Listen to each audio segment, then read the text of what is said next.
The air ambulance service raises concerns over the ongoing cost of jet fuel as prices double, with calls for more funding if the situation in the Middle East continues. We rely on donations. We use those donations to fund various projects, and obviously at the current moment we're having to use that to actually fund the fuel. Also on the programme. I'm at Waterloo Station, where passengers are still facing major delays almost 10 hours after a signal issue was first reported.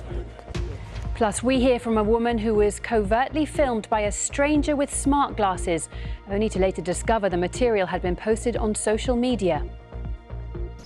There is more meaning and mutual understanding in exchanging a glance with a gorilla. And celebrating one of our greatest broadcasters on the eve of Sir David Attenborough's 100th birthday. Stories now, and also a welcome to viewers from Look East who join us due to a power cut. The Met have launched an investigation after a car drove towards 3 Jewish schoolchildren last month. Police said it was treating the incident in Finchley in northwest London, in which the car mounted the curb whilst the boys were waiting to cross the road, as religiously aggravated assault. The teenagers were not hurt. A train passenger who grabbed a woman's hair and asked if he could kiss her has been convicted in the first sex-based harassment charge brought by the British Transport Police. David Stroud made sexual comments to the woman on a train to London last month, 2 days after new legislation came into force. He'll be sentenced next month. And a campaign to stop several music festivals going ahead at Brockwell Park in South London has been rejected by the High Court. The park hosts a series of events which attract hundreds of thousands of people, including Field Day and Mighty Hoopla. A judge rejected a complaint that the venue was not appropriate for large-scale events. A former teacher from Chelmsford said seeing a Facebook post saying he died was a bit like being a fly on the wall at your own funeral. Harry Potter stars have reunited to celebrate the 25th anniversary of the first film, visiting the Warner Brothers studios in Leavesden. And check out the interactive mural in Henley-on-Thames, marking 30 years since the Thames Path became a national trail. And to find out more, just head over to the BBC News app. Transport for London has confirmed the Gallows Corner flyover will partially reopen. The major infrastructure project between Hornchurch and Romford, including a flyover and roundabout, was supposed to take a few months but has led to closures for nearly a year. All the significant planned works there have now been completed. There'll be a phased reopening from this Sunday, but there'll still be some restrictions, including the closure of the flyover westbound. Sir David Attenborough, who was born and lives in London, has for decades been the world's most authoritative voice of the natural world. And tomorrow he'll celebrate his 100th birthday. Sir David has produced some of his most impactful work in recent years, including his look at urban wildlife in wild London at the start of this year. As part of his long career, Sir David also has had a significant collaborative relationship with London's Natural History Museum, including research and exhibitions.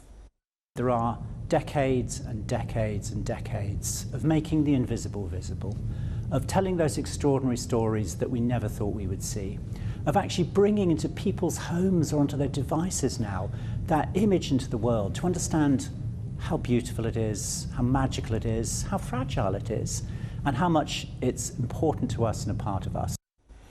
And to mark the occasion of Sir David Attenborough's 100th birthday, a range of new shows are featuring on the BBC's iPlayer alongside his beloved Landmark series in a week-long celebration of Sir David's work and legacy. There is no need for people to change their travel plans, according to the Department for Transport.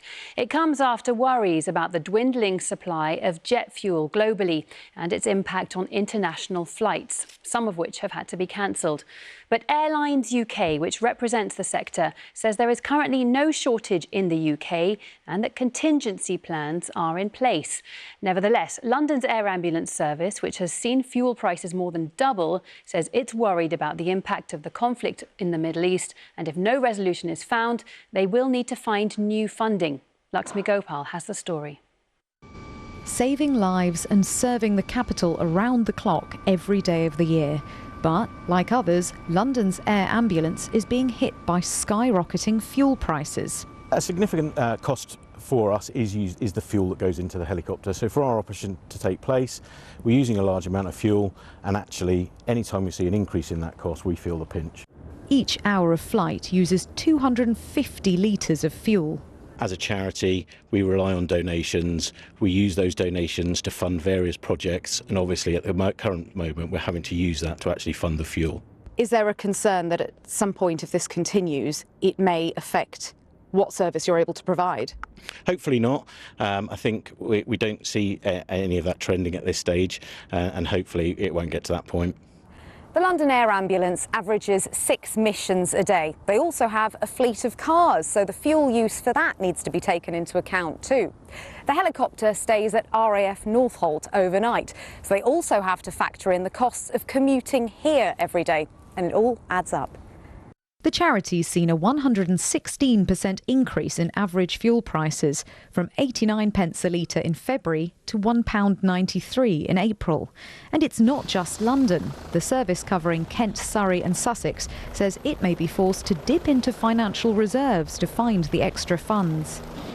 The pressure's also being felt by other charities, including the Felix Project, which distributes food in the capital. We're really having to think about, are we going to have to make those difficult choices? We've got 800 organisations on our wait list. Can we afford to take any of those on when our fuel costs are going up?